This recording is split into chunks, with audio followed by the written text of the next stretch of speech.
attempted beheading. Can you let us know what it is, what happened? Because I don't know. Like before you talk about it, can you give us some context? Because I don't know what happened. I would like to. It's Tom's topic. He's been trying to get this topic on since yesterday, so I'd like to give him the floor. I haven't heard him speak much. He's a little shy, as far as I see, but I'd like to go ahead and give him the floor. Go ahead. Okay, cool. Yeah, no, this, yeah, so it was done by a Sudanese man in Belfast, and he took out one of the guy's eyes, Oh my god. and he tried to behead him. And now everyone's blaming it. You know, the media are blaming it on Tommy Robinson and Elon Musk and Donald Trump. It's disgraceful. And what was the third thing I was going to say? I can't remember now. But anyway, it's really bad. I just so Armin, don't you know about it? Haven't you heard this? And also, yeah, that's what I was going to say. It could start off the riots. They're saying it could start off the civil war. They're saying this could be like maybe the thing that triggers it all as a possibility. So I was wondering what Armin thought about all that, but you said you haven't heard of it, so I don't know. I see some other people wanting to respond to it. I will get updated on it while other people are commenting on it. By the way, thank you for bringing this to our attention. And I have no Okay, idea what's so happened. Yeah. So thank you for bringing this to our attention, and let's see what other people say about this. I see Sapir wants to talk about this, right? Sketch. Yes, please go ahead, Sapir. Okay, so it was on the middle of the street. It was like with a ceremonial knife, and the man just started beating down on that poor man. The guy barely survived. He gouged one of his eyes out. He did manage to get some deep cuts on the throat. For all we know, the man is still alive, but is in the hospital.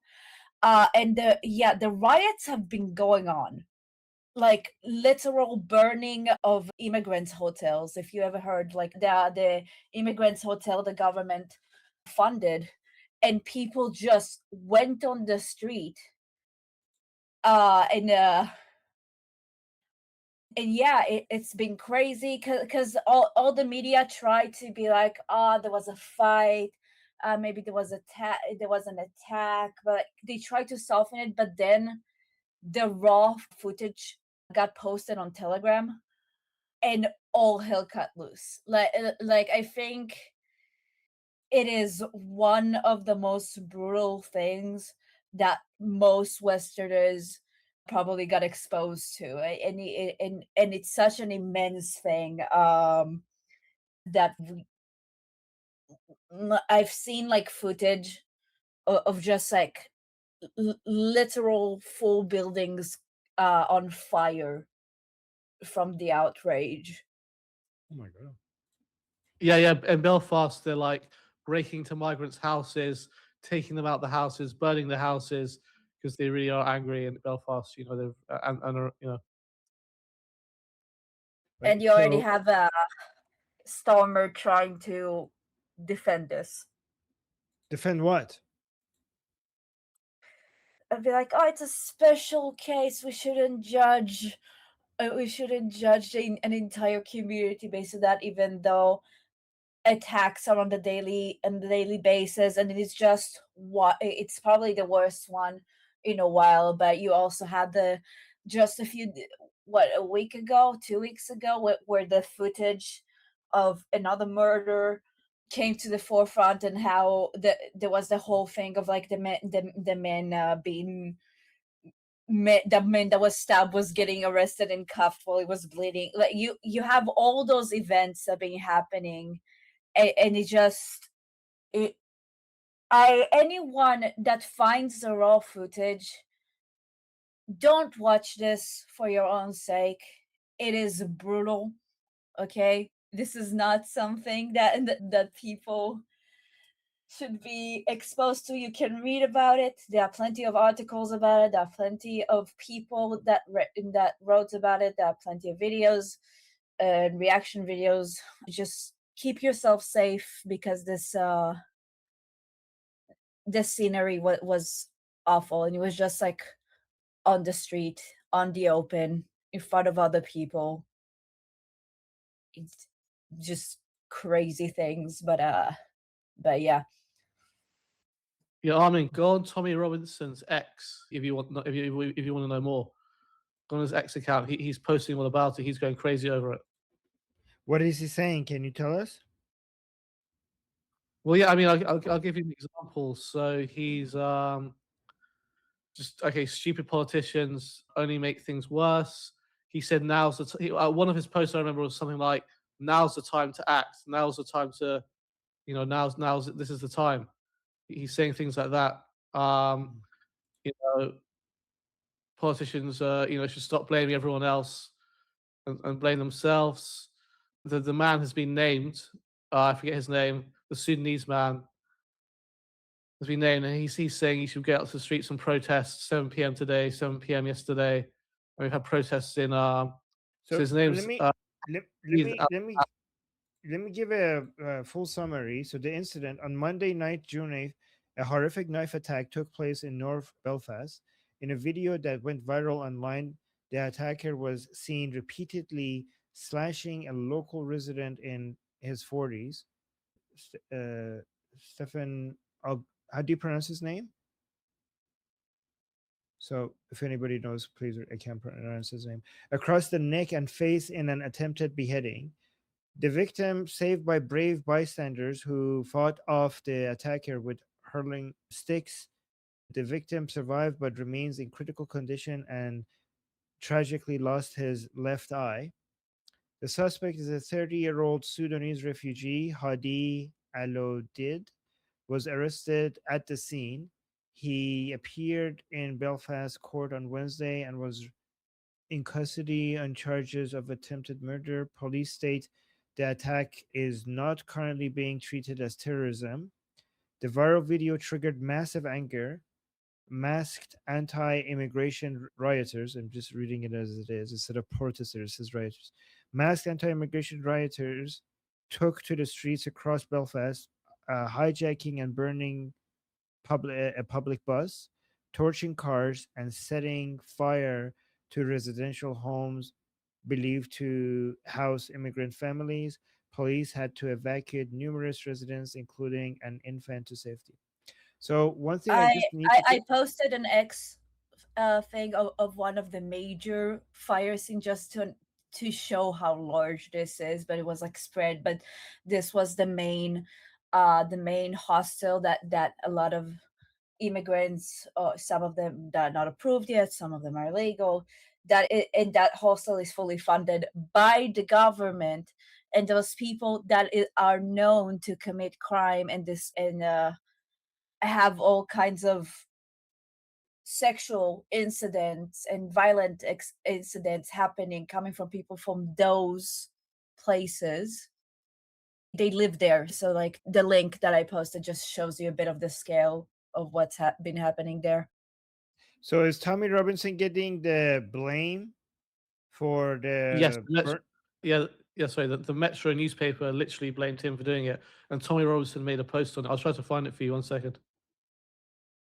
So All right. because Tommy Robinson, when he asks for people to protest, he asks everybody to all the time to follow the law. He always insists so much on doing these protests peacefully and to abide by all the rules. He does that all the time, repeatedly, and he still gets blamed for actions that he has not ever encouraged. Tommy Robinson always insists on, like, he does insist people come out and protest. This is something that should be fought against. This mass migration, this invasion of their country needs to be fought against. But if some people, like, you can't obviously go and control everybody. I don't know why. I mean, I know why, but Tommy Robinson constantly gets accused of encouraging the very actions that he discourages. So the X post that you sent me, Tom, from Tommy. It Yeah. says, as yet another innocent person is butchered on the streets of the UK by an invader, the second public voice their concerns, the second public voice their concern and anger across the land. Who do the legacy media blame? The violent terrorists? Question mark. Politicians for letting it happen? Question mark. Of course not. They blame me. And he posted article from Metro saying violence condemned after Tommy Robinson stokes up riots in Belfast. Again, this is retarded. Like, what are we supposed to do? Not tell people to come out protest, because some people do violate the law. So what? Just because some people are going to violate the law, am I not supposed to encourage any protest against government inaction? And not just inaction, actually facilitating the invasion of your country? Should we not protest against that because some people are going to violate the law? What a ridiculous standard to have. Anyways, sorry, Sketch, I interrupted you. Okay. Yes, I would like to tell Tom, I'm going to give you last on this. So you have like some final thoughts. You've been trying to speak about this since yesterday, and I understand why. We spoke a little bit about this yesterday when the government is funding hotels, and these are nice hotels. These aren't cheap hotels. Some of them, if you look at the hotels that they're giving these immigrants, unvetted, these are people that you don't have a record on. You have what they say they are. You don't know who these people are. Some of these people are running from the law in their own countries, and it may be lax over there. So these people are pretty much the worst of the worst, as you know, Dom likes to say. It is a draining of resource. I think I would suspect that these hotel companies are having like, you know, side deals with the government, little envelope on the side or whatever for their campaign funds, because there's no logical reason that you would use taxpayer money to keep these hotels full. This started during COVID, to keep these hotels full. Like when COVID, when no one could book a hotel because no one is traveling, these hotels started getting full of immigrants. This got even worse and worse and worse. It's been a downward spiral. And once they become a voting bloc, there's a convergence of interest in having these people here that do not care about the taxpayers, do not care about their safety, do not care about their well-being. They only care about their voter bloc and how can they redistribute the people's, you know, hard-earned tax dollars into something that benefits them. That's kind of my take on it. I would like to go ahead and let Jeff speak next. First, Tom, I just want to say all my sympathies for what happened to your fellow countrymen, man. All right. Thank you. Thank you. So there's a lot of really, the Army gave us the general overview. I'm going to expand on that and then tie some of what Sketch said in the broader geopolitical and geostrategic trends that are going on and what this signals, at least to me.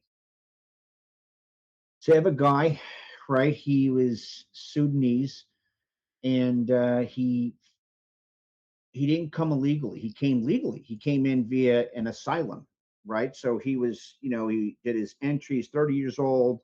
He entered into Ireland from Paris to Dublin, actually from Sudan to Paris to Dublin. If I remember correctly, help me out, Tom. Early 2023, I think it was 2023. September 2023, he got the approval, and that was to go to remain in UK. Yeah, and late October 2023 was the full welcome of the Sudanese friends in the UK. So he went from Sudan to Paris, and from Paris to Dublin in early 2023, and then he moved. After 7.5 months, he gets granted leave to remain in the UK because between Northern Ireland or Southern Ireland, right? Northern Ireland has more ties to UK. Please, Tom, don't yell at me. Right? It's a common travel area, right? So he was able to move there. So, you know, there's no legal entry. He entered Ireland via CTA loophole asylum claim in Northern Ireland. He was granted leave to remain until 2028. So what was the modality of this guy's, you know, asylum? He said that the specific reason he gave for claiming asylum was persecution. Here's what we don't know, and I'm going to tie this in. I got a little bit off track because you distracted me a bit. Whether it was based on race, ethnicity, religion, political opinion, member of a political social, we have no idea, right? I mean, generalized violence from the Sudanese civil war, which is a legitimate claim. That said, what evidence he submitted was what was the exact legal basis? Nobody fucking knows, because exactly what Sketch said. You have people who have vested interest in maintaining this fucked up policy that has all kinds of issues with regards to the security of the people that live there. So again, people say he wasn't legal, he had papers. That's the point. Modern hybrid war, like Ireland has been a staunch ally of Ukraine. I remember when brave Irish fishermen made it a point to punk off like elements of Russia's, I think it was their Baltic Sea fleet, like in fishing boats, right? And so part and parcel of Putin's criminalized counterintelligence hybrid warfare is weaponized mass illegal immigration and weaponized mass migration, right? Modern hybrid warfare doesn't always need an illegal border crossing. It works through the asylum system itself. Get people into your target country and use that target country's own rules to grant them status, which is what fucking happened here. Then watch what happens when things go wrong, right? The backlash, the division, the distraction in case from Ukraine or anything else for that matter. That's the payload. That's what Russia's been running versions of that playbook since 2021 on the eastern border. Belfast shows the same dynamic can play out further west. Yeah. So we know he claimed asylum. He arrived in Dublin. He was granted refugee status 7 months later. We don't know. He probably never will because Starmer and the rest of these fuckers won't tell you. What are the exact details of his claim? What did he hold? What did he tell the or what he told the Home Office happened to him in Sudan? Not that people in Sudan aren't a threat. They are. What evidence did he provide? Nobody seems to give a shit. This crazy lunatic tried to behead someone in fucking public. You don't know shit. This is like what happened in the southern border. That's why Sketch is so pissed off. Right? We let in all these people, like under Biden, shitloads. They didn't even test them for COVID. So you have the modality. I'm going to sum it up here. You have the modality, successful asylum claim, refugee, full refugee status, 5-year leave to remain. He was a recognized refugee. That's true. Granted equivalent protection legally in the United Kingdom when he carried out the attack. This is exactly the kind of weaponized migration via the asylum system vector someone like that Russia's hybrid warfare uses.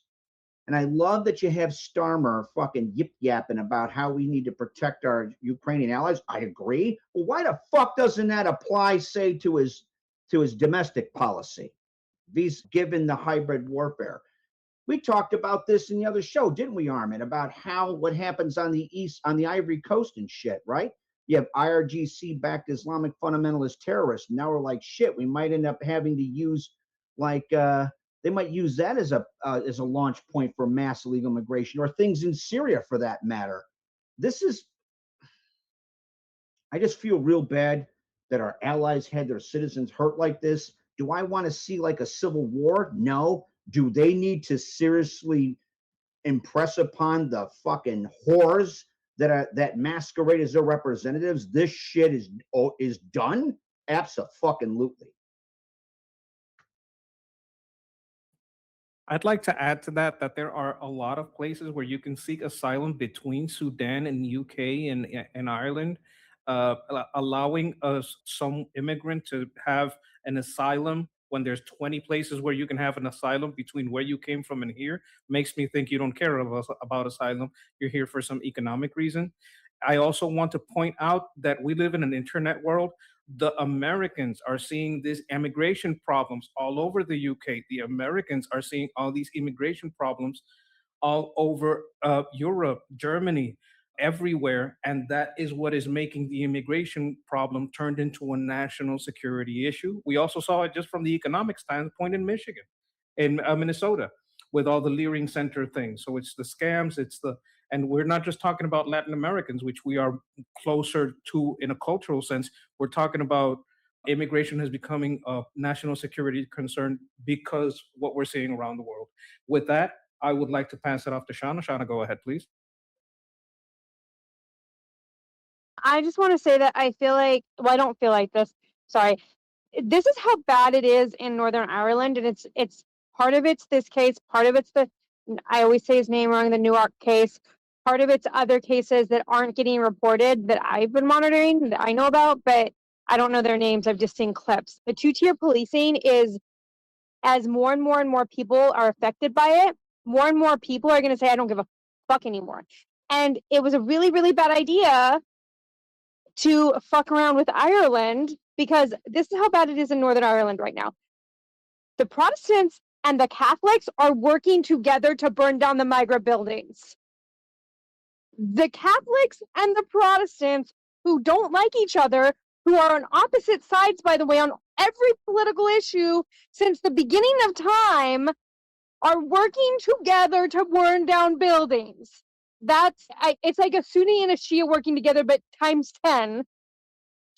Maybe. I don't know. Like, I can't explain it to people who don't understand, but these people hate each other and they hate the migrants more. In fact, I have friends who say that because of the immigration issues, their desire for a united Ireland is actually getting closer, because all of them are so mad at the UK's policy, and they're mad at the immigration, and they're mad at the Irish Republic as well. It's not like that, but it's just a whole cluster thing, because the Irish are, like I said, it's people who don't like each other, who kind of hate each other, are working together because they're feeling invaded. And Northern Ireland is a hotbed. It can go off historically a lot of times. I mean, everybody knows about the 70s, but it wasn't just the 70s. That's just the most recent. So this is a place that can get very rioty, very rowdy. And yes, they will blow shit up and burn things down if they're pissed off enough. Murders have happened in the past. I'm not saying that's a good thing. I'm not saying it's a great aspect of Northern Ireland. They've worked really hard to create a peaceful society, but you rip that Band-Aid off, you don't know what's going to come out. So that's just all I want to say about that is, yeah, people are, like I said, people are really angry about not just this case, but the escalations and the two-tier policing and everything. So it is this case, the Noack case, but also the dance school. It's also the grooming gangs, Why aren't any of these cops that probably took bribes and participated not in jail? What's happening with these investigations? How many of these people are getting campaign donations by the people that are grooming and pimping these basically children? Because they are literal children. There's a lot with this a two-tier system that is literally criminal. And I believe you're correct that having Catholics and Protestants together in it's incredible. I also think you're right about these ancient rivalries between England and Ireland and their fights. I don't know if the England is just sending them over there because they don't like the Irish and just sending them up there. It could be some ancient thing. But I would like to open it up to Nail Bunny next. Please, Nail Bunny, speak to us on this. You're probably very knowledgeable on this. So first of all, just a few corrections. It wasn't a ceremonial knife. It was just a kitchen knife. Henry Novak, with a V. It's a Polish name. What was the other thing? I can't remember. So I've got just a few things. He flew, the Sudanese person, he flew from Paris to Dublin and still managed to claim some kind of asylum in Northern Ireland. So I guess he crossed over what is a porous border into Northern Ireland and did that, and he was granted. But the thing is, this isn't two-tier policing in this case. This is about the migrant system, the fact that we're in the EHR, the EHRC, the Human Rights Court, and we need to leave it because, so right now, countries like Hungary and Poland are members, and because they won't let anybody into their countries, they won't give anybody asylum from Muslim countries, Muslim majority countries, they have to pay, I don't know how much it is, but they actually have to pay money because they are opting out of that, which they're supposed to be obliged to by being members of the court. So that's one thing that we absolutely need to do. And the other thing is that this particular case is not about two-tier policing. It really is about the immigration problems and the biggest problem, and this is the thing, is that you'll see in the politics is they'll say, oh, well, this happened in 2023, the conservatives were in power, so it's your fault. But the thing is, it all gets missed. Our civil service, those people, they're in those positions until they die. And they're the ones that are letting them in. And they are swarming with Islamists. That is the fear. And I think that I can't remember. I think Tommy Robinson has talked about this before, about the fact that the civil service is just riddled with these people, and they're letting them in, and they're doing it on purpose. And this is something, this reform. You need to reform the police, but you also need to reform the civil service. Everybody pretty much needs to interview for their job. And if there's any kind of anything in their background that indicates that they're an Islamist, they need to be sacked. And quite frankly, they need to be deported. So it really is much deeper and a much bigger problem. It's not a matter of just putting a new political party in power. Unless that political party agrees that they need to go through the entire civil service and root out these people, because until they're gone, this is going to continue. And I know it sounds conspiratorial, but I believe they're doing it on purpose. They're serving Allah by invading our country. And they don't care if people are killed. They don't care if this innocent man, oh, that's right, it's pronounced Ogilvy, Stephen Ogilvy. And so they don't care that Stephen Ogilvy almost nearly lost his head and is now blind. It has lost an eye. They don't care. So I don't know if there's, I have an article from Sky News that posted about 6 o'clock this evening, so it probably has some more updated information. I can go ahead and drop that in Telegram if you want to look at it, Armin, but that's just what I wanted to say.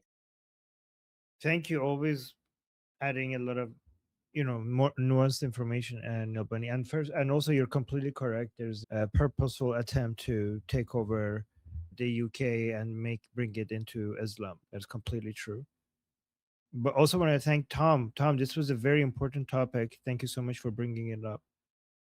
Tom wanted to chime in again. I think it would be nice to let him speak about it again. I think we should all, have a say in this. And I really, because this is from where he comes from, I don't know if Nail Bunny has family over there too, because she's very knowledgeable on with the election stuff. But Tom, go ahead, man. Yeah, sure. So the first thing I wanted to say was that so the attacker was from Sudan, and that's largely a Muslim country. And I saw the video of the attack with audio, and I'm pretty sure he said Allah Akbar at one point. It was quite quiet, I'm not sure. And he was using a knife to behead him, and that's an Islamic tactic. So I think it probably, almost certainly actually, or probably at least was an Islamic attack, Islamic terrorist attack. Maybe, I don't know. And second of all, Tommy Robinson has posted on his X just now, the Belfast police are out with their shields and with their water cannons trying to subdue it. And Tommy Robinson doesn't reckon that the tactic from the police will work. And it's just going to get worse and worse, but we'll see. Thanks, guys. Thanks, Armin. Thank you. All right, next to comment. I'm sorry, go ahead. No, I just wanted to mention that I also put it too. I don't know if you saw, but you're going. I am so sorry. I didn't see it. Let me see. Okay. Yeah, no worries. Don't say sorry. I always miss it. You're modding and trying to keep track of the twos at the same time. Like, of course, it's normal not to see it. But yeah. But who were you going to call on for? You're going, nobody? Sorry. I just wanted to hop in because of what Tom said about it being a terrorist attack. I don't think there's any doubt in both of our minds that was a terrorist attack, but they're trying to claim that it's not. There's no indication it's just like, what is the definition? And quite frankly, I think if it's any kind of Islamist act, that's a terrorist attack. That, to me, that's what a terrorist attack is. I've avoided watching the video, just like this was like October 7th when I saw those things coming over on X, and I just was like, I can't look at this. It's the same with this one, as is I don't want to have nightmares until I die. So, but they're calling it not. They're trying to claim it's not a terrorist attack. And apparently he threatened to kill a NHS radiographer that same day. So Yep. I think that they're going to probably claim that he's crazy. And it's just like, you don't understand. They're all crazy. You can be crazy and an Islamist both at the same time. In fact, I think it's kind of a prerequisite. I don't think that there's anybody that's an Islamist that isn't crazy. So I'm really tired of this. They were mentally ill. It's like, yes, that mental illness is called Islamism. Yeah. Yeah, no, can I just add quickly? So no, Islam isn't a mental illness because I call it mental illness. That's psychosis. It's a delusion though, and it's like a mental illness in some ways, That's but right. it's not considered by the DSM to be a mental illness. So it's a delusion, and they it's just as if they are mentally ill. I get what you're saying, but it's not technically, from what I understand, from my minimal understanding, is a mental illness. It's a delusion. It's a religious delusion. But I wasn't yeah, being yeah. I wasn't being literal. I was just saying, because they have claimed that they're mentally ill. And the thing They is, always do that. yeah, they always do it. And they expect us to keep accepting that. And I don't think it's going to work anymore. I imagine if you have Tourette's near a mosque, it's racism. I think there was even something like that in the war drill. If you have Tourette's, it's not a it's not a mental illness. You're just racist. If you slip and fall on someone from an immigrant, oh my God, that's racism. So that's part of the two-tier policing. Anytime a white person does a crime, they get the maximum sentence. There's no leeway. This is how two-tier policing work. You use everything in the law that can be used for mercy again for one group of people, and you use the maximum extent of the law against another group. That's part of the two-tier policing. Every time they do it, it's just a mental illness. If it's ever a white person that gets in trouble, it's not that they're a criminal. It's not that they're bad. They're having a mental thing. No. With them, it's always racism. With the immigrants, it's always mental illness. So that's also very part and parcel of two-tier policing systems and political policing systems, and racial policing systems. They have a standard of compassion for one and a standard of maximum enforcement for the other. I would say that. And with that, I'm going to pass it on to Noah. Noah, you want to speak on this? Yeah, first of all, Tom, again, I echo what Jeffrey said. My condolences to your countrymen. Thanks. I can't. And second of all, yeah, I was just going to point out, I've been following this on Sky News and trying to get the latest. And they are using water cannons against 200 protesters from the looks of it, which is, if you're just protesting peacefully, it's just crazy. I'm sorry, Nail Bunny, you're British. I apologize. My condolences as well. But yeah, I don't know what else to say. It's just awful. Thank you, Noah. I agree. I extend my condolences to all of the United Kingdom for this and all of the suffering you've had at the hands of this policy. With that, I'm going to go to Jeff. Jeff, go ahead, please. Yeah, I'm just going to reiterate the scrutiny and immigration pause that people are understandably and in many cases rightfully pushing is not anti-legal legal immigration, nor is it racism. It is based on legit national security needs underwritten by our adversaries' hybrid warfare, whether it's Putin's criminalized counterintelligence state or indeed Islamic fundamentalists. You can see evidence of that when Putin's criminalized counterintelligence state and his Belarusian proxies literally tried to push mass illegal immigration into Poland, where Poland built this huge fence wall and patrolled it with their military as a way to pre-stress Poland during the beginning stages of Putin's most recent illegal war of aggression in Ukraine. You can see it in the commentary by Islamic fundamentalist terrorists, whether it's Arafat, that fat pig, may salami be upon him, when he sat there and said that Islam's biggest weapon is the womb, or Gaddafi, when he said the reason he gave up his WMDs was because he ultimately realized, given mass migration of both legal and illegal kind into Europe, and the gross disproportional childbirth, weaponized childbirth, that Europe would become a de facto Islamic continent in 50 years. He fucking said that. I mean, this isn't like brown people bad. Biden let in tens of thousands of known terrorists into this country in his last year. That was said by his own head of the FBI. I didn't go to like John Birch or some shit on that one. Right? Those are real serious security concerns that have to be fucking taken into account and dealt with. We're not saying don't come. We're saying we got to put a pause to find out who's who and what's what.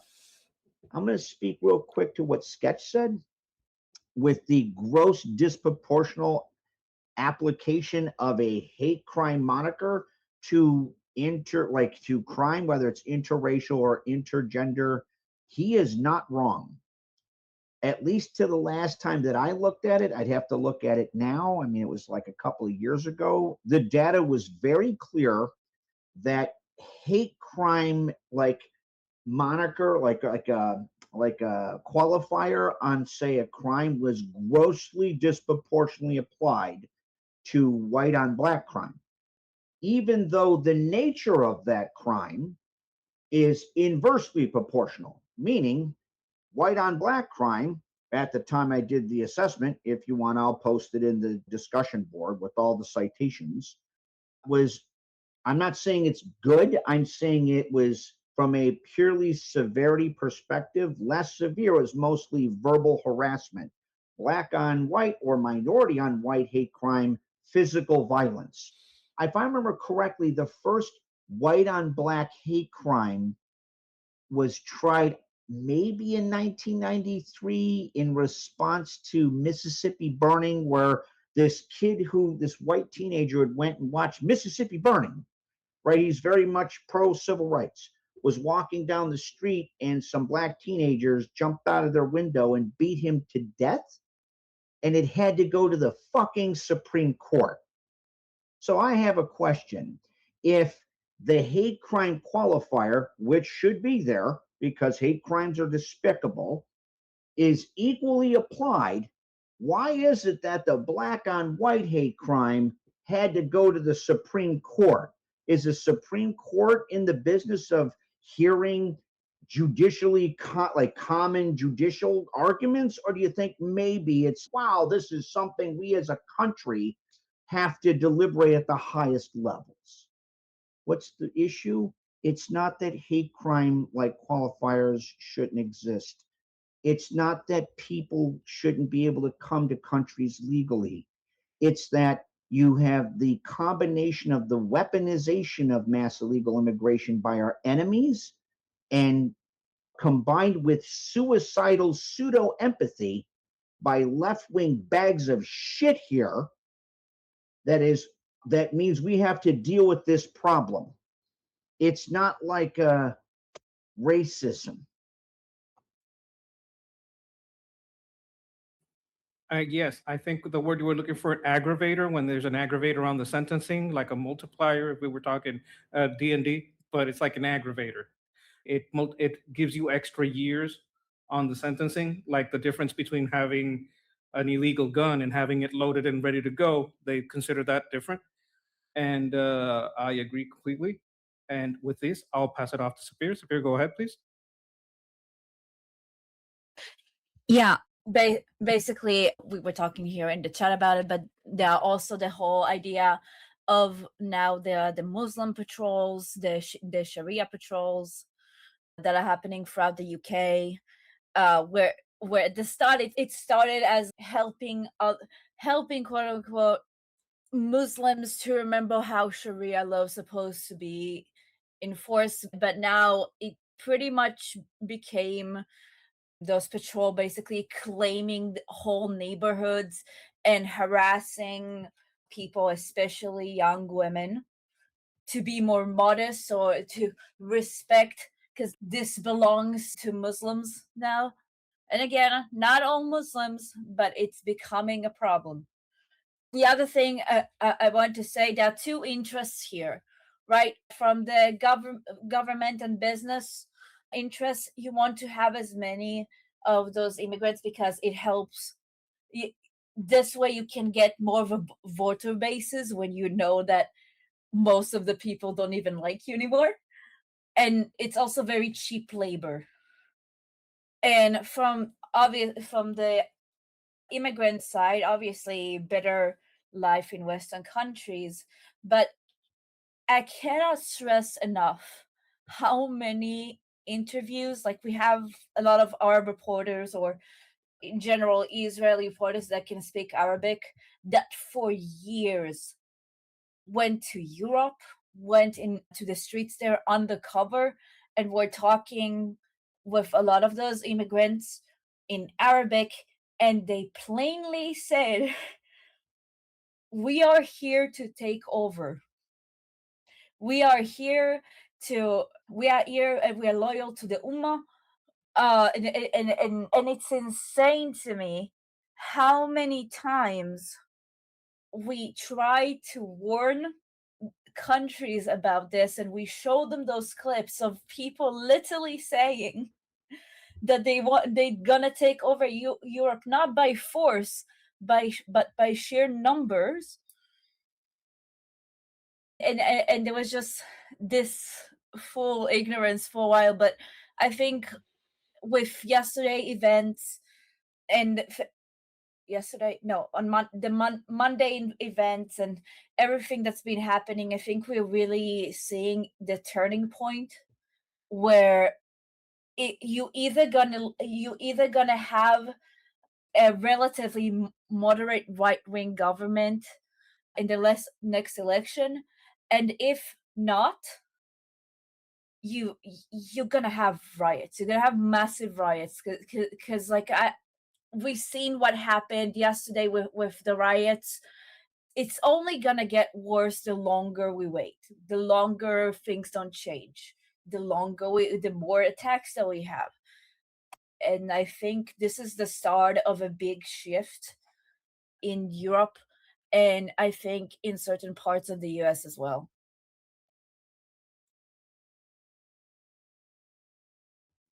Armin, go ahead.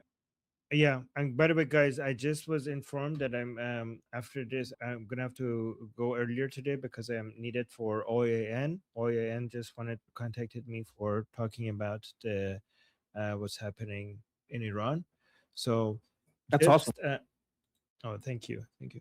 Just a few points. I just wanted everyone to remember that we're on Tommy's side in this, and Tommy is very insistent on making sure that he's supporting protests, not riots. That means that we should also be careful not to suggest that any of the burnings are okay, because Tommy is very trying to make sure that at least he is doing everything possible for none of that to be associated with what he stands for. I mean, I know it doesn't matter. Even if we try our best, they're still going to blame him for that. But given that he is trying to make it very clear that he's not at all advocating for burning things to the ground. I mean, how can you be a patriot? Like nobody that does that is a patriot when you're burning the place that you live, like your own city. That's not patriotic at all. I don't think anyone here condone burning. But and I'm not finished. I'm not finished speaking. Just quickly. And I know nobody. I never suggested that anybody here condone burning anything. I was just saying that just to make it clear that we're on Tommy's side in this. Go on, Sapir. You wanted to add something, but can you make it quick because I'm actually like running out of time. Yeah, I'm gonna make it very, very quick. No one here, at least I believe, no one here would want any of those riots to happen. But I will say that, like I said, the longer it goes on, the more it's likely that we're gonna see more of those riots. Whether it's true or not isn't relevant. Right. Yeah, I get that point. Sabi, So, okay, I yeah, always say yeah. that. Yeah, I completely get that point. Okay, because I always say that this is going to. I mean, Tommy says that as well. So that doesn't negate what I'm saying. Even though this is going to happen, the more the government. So the by making sure that we do not condone it, but we know it will happen.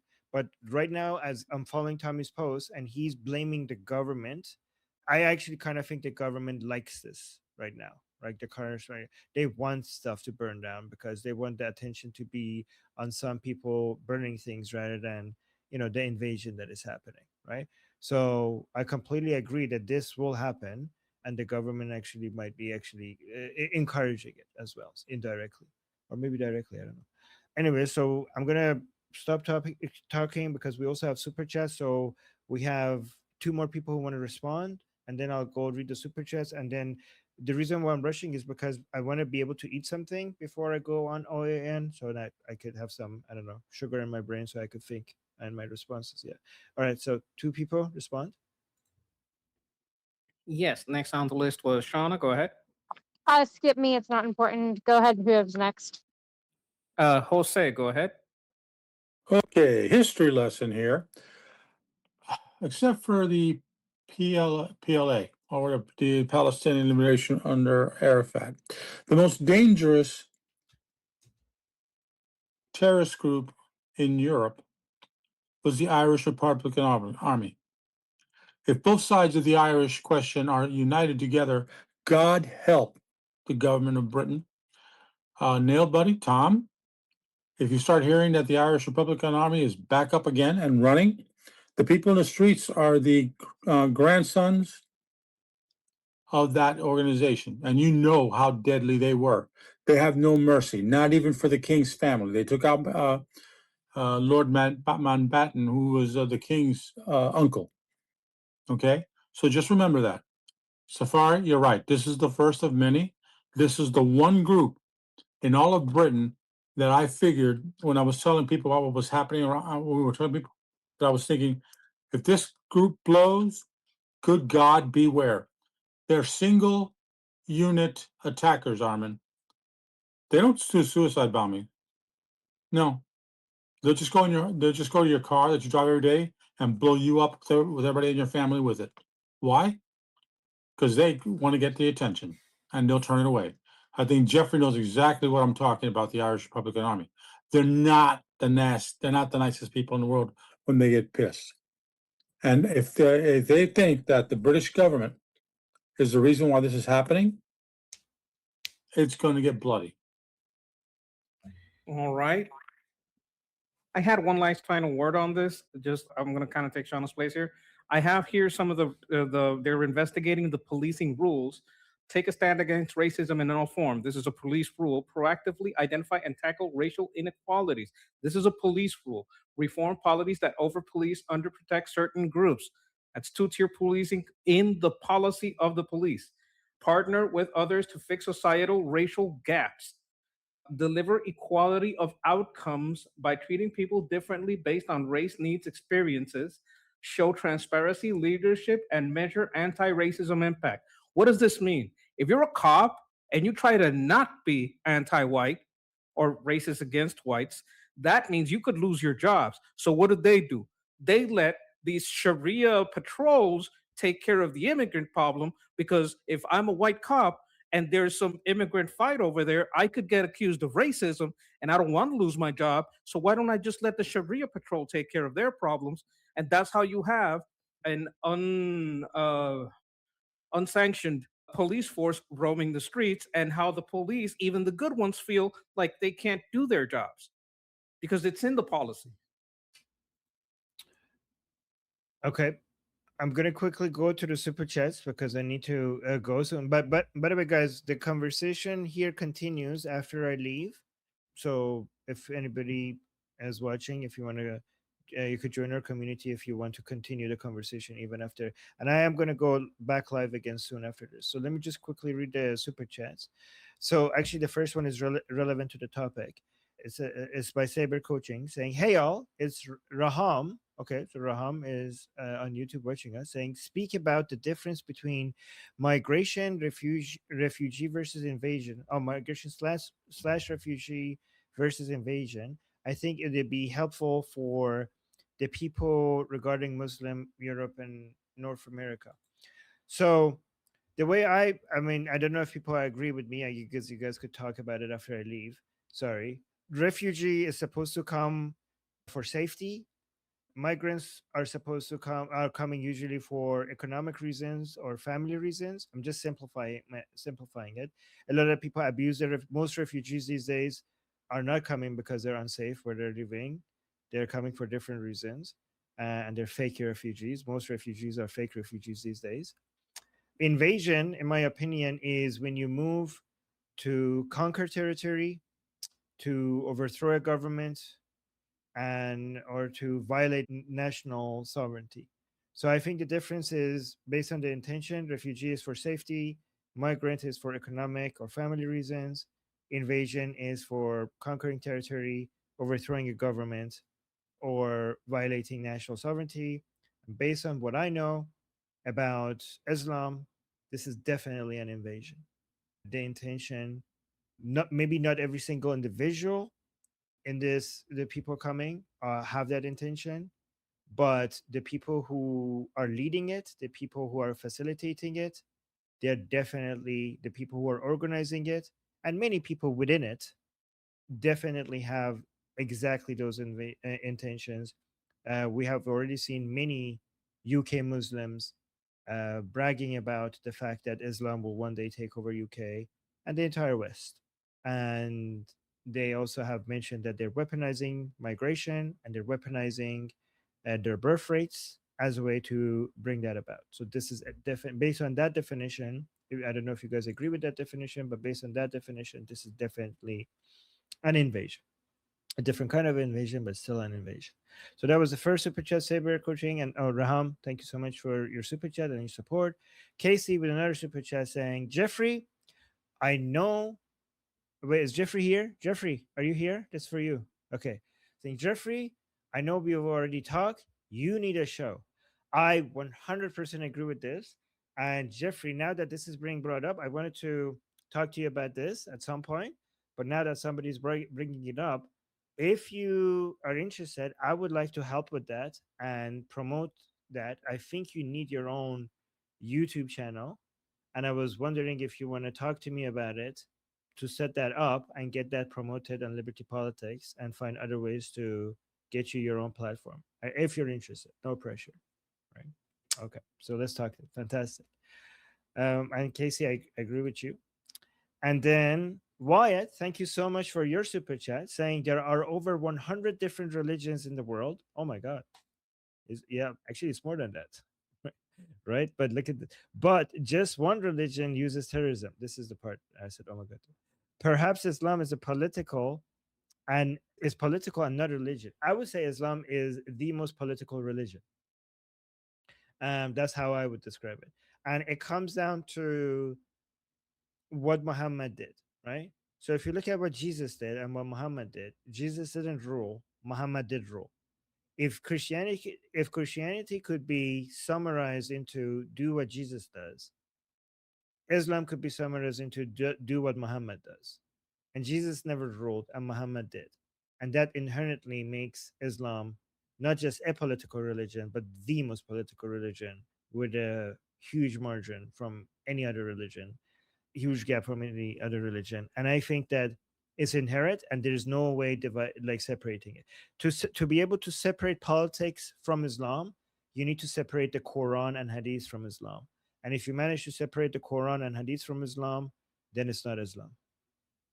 My name is Armin Navabi. I'm an Iranian political analyst with decades of experience fighting the Islamic regime inside and outside of Iran. Make sure you follow me for more, and also make sure you join our discussion group. I'm there almost every single day. Come talk to me there and the rest of the people there in our group calls. It's a great place to meet and talk to people who like talking about politics. The link is in the description and or in the bio. You could also get there by scanning the QR code on the screen. See you there.